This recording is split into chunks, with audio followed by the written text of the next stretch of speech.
teks pidato adalah sebuah naskah yang berisi gagasan, pikiran, atau informasi, dan biasanya disampaikan secara lisan di depan halayak umum atau kepada para audiens. Pidato punya beberapa tujuan, yaitu untuk memberi informasi, mempengaruhi, dan juga sebagai penghibur bagi para audiens yang mendengar. Oke. Selanjutnya kita akan masuk ke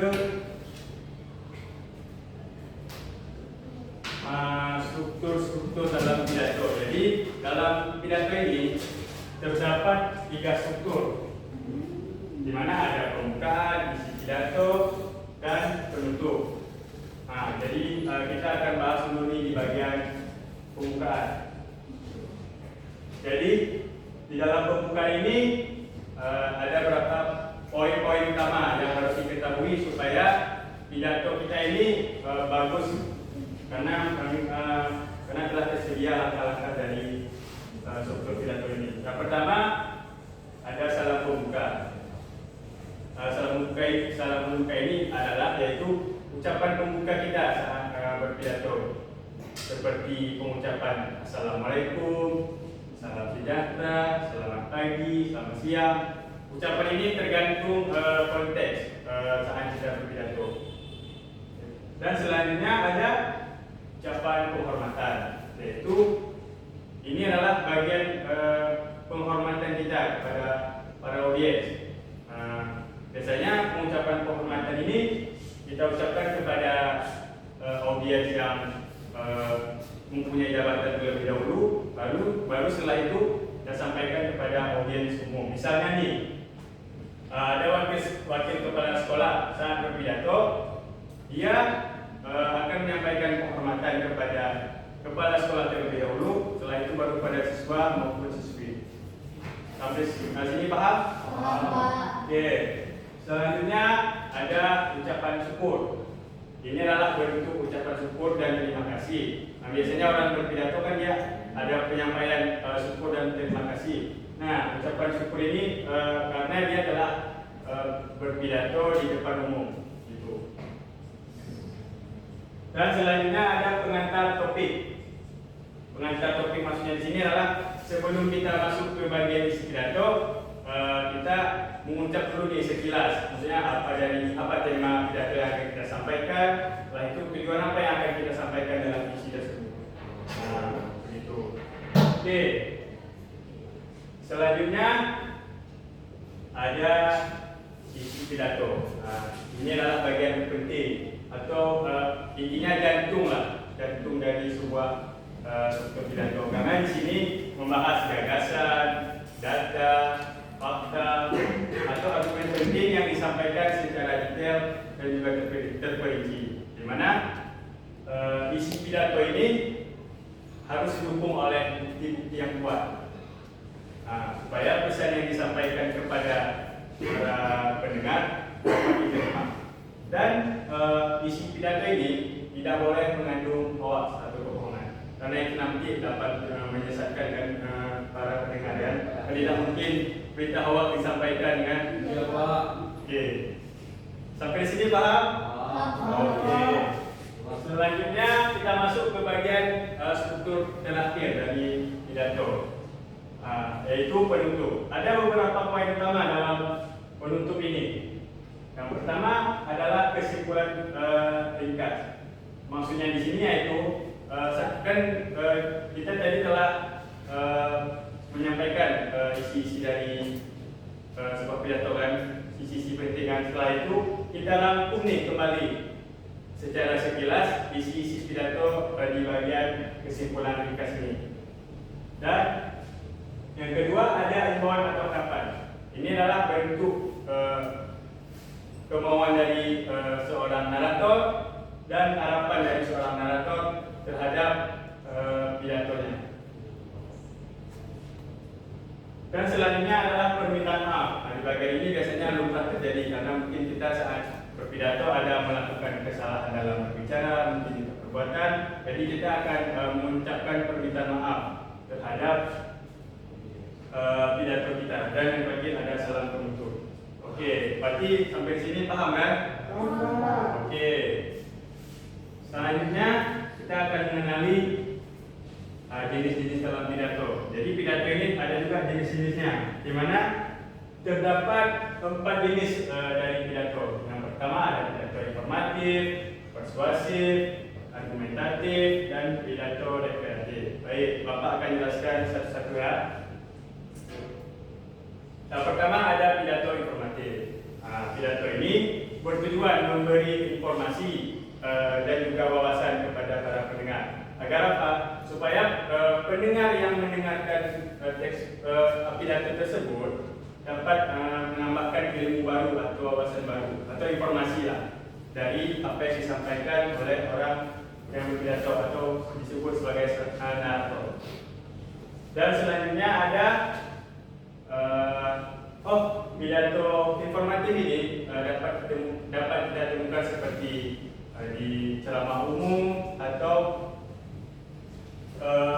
presentasi ilmiah. Dan selanjutnya ada pidato persuasif. Pidato ini bertujuan mempengaruhi, mengajak para pendengar agar melakukan apa yang disarankan oleh seorang narator. Jadi saat orang yang berpidato menyampaikan pesan, jadi dia akan mempengaruhi, mengajak. Jadi tujuannya agar orang yang mendengarkan melakukan apa yang disarankan oleh yang berpidato. Inilah tujuan dari pidato persuasif. Ngerti kan? Ngerti, Pak. Dan selanjutnya ada pidato argumentatif. Pidato ini bertujuan meyakinkan para pendengar dengan cara menyanyikan alasan, bukti, argumen yang kuat supaya pesan yang disampaikan dapat diterima oleh para pendengar, supaya jadi informasi yang disampaikan itu ada bukti, tidak hanya omongan belaka aja. Begitu ya. Jenis pidato ini dapat kita temukan saat kita nonton di TV debat kampanye, debat caleg itu. Inilah jenis pidato argumentatif. Terus yang terakhir ada pidato rekreatif. Pidato ini bertujuan untuk sebagai hiburan saja atau menyenangkan lah, karena pidato ini dia lebih santai dan biasanya ditambahkan dengan lelucon supaya pidatonya lebih santai dan menyenangkan. Dan jenis pidato ini dapat kita temukan seperti pidato di acara ulang tahun, acara reunian, pokoknya yang pidatonya pidato yang ringan lah, yang lebih santai. Oke, ada yang bertanya sampai materi ini? Ngerti kan? Oke. Enggak. Di mananya yang ngerti Rizka? Di rekreatif tuh, Pak. Maksudnya apa yang mau ditanyakan? Kalau misalnya di jadi informatif dia menyampaikan kayak di hiburan tadi itu nggak termasuk rekreatif. Maksudnya? Karena dari pidato informatif kan pidato yang memberikan informasi. Kalau si pidato jadi menghibur, misalnya menghibur itu misalnya pidato, maksudnya kalau yang pidato hiburan ini, dia pidatonya misalnya kayak acara ulang tahun tadi, dia kayak berarti membahas acara ulang tahun tadi, tapi pembawaannya lebih santai gitu. Tapi kalau informasi ini dia memang harus berdasarkan fakta yang kuat, informasi-informasi penting seperti itu. Paham sampai sini? Paham kan? Jangan tidak paham. Oke. Jadi dalam pidato ada beberapa metode cara penyampaiannya. Terdapat juga 4 metode dalam menyampaikan pidato. Yang pertama ada pidato, ada model penyampaian secara impromptu, di mana metode ini metode yang penyampaiannya secara dadakan. catatan kecil. Di mana maksudnya saat kita berpidato itu kita berpidato secara mendadak atau tiba-tiba, tidak ada catatan kecil atau naskah, langsung berpidato. Spontan buku ini. Dan selanjutnya ada metode manuskrip. Metode ini sering kita lihat di TV-TV lah kan, yang misalnya kayak mungkin kita lihat Pak Prabowo itu dia kayak membaca naskah yang telah ditulis gitu kan. Pak Jokowi, mungkin menteri-menteri ada juga kan, yang sering kita lihat di TV. Inilah metode manuskrip, di mana metode ini membaca naskah yang telah disiapkan. Dan selanjutnya ada metode memory test. Dari bahasanya aja udah kita tahu memory test, berarti memori kan, berarti metode ini adalah metode secara menghafal. Jadi dari awal hingga akhir kita menghafal naskah tersebut. Biasanya metode ini sering kan kalian lakukan saat misalnya guru agama misalnya suruh pidato agama, pasti kalian menggunakan metode ini kan? Iya, Pak. Berarti metode yang kalian lakukan ini adalah metode memory test. Dan terakhir ada metode extempora, di mana metode ini dilakukan dengan cara menulis dulu poin-poin penting atau catatan kecil. Setelah itu baru dia menggunakan bahasa sendiri. Dan biasanya metode ini dilakukan oleh orang yang lebih profesional karena dia mungkin public speaking-nya bagus. Oke, paham kan? Paham. Oke.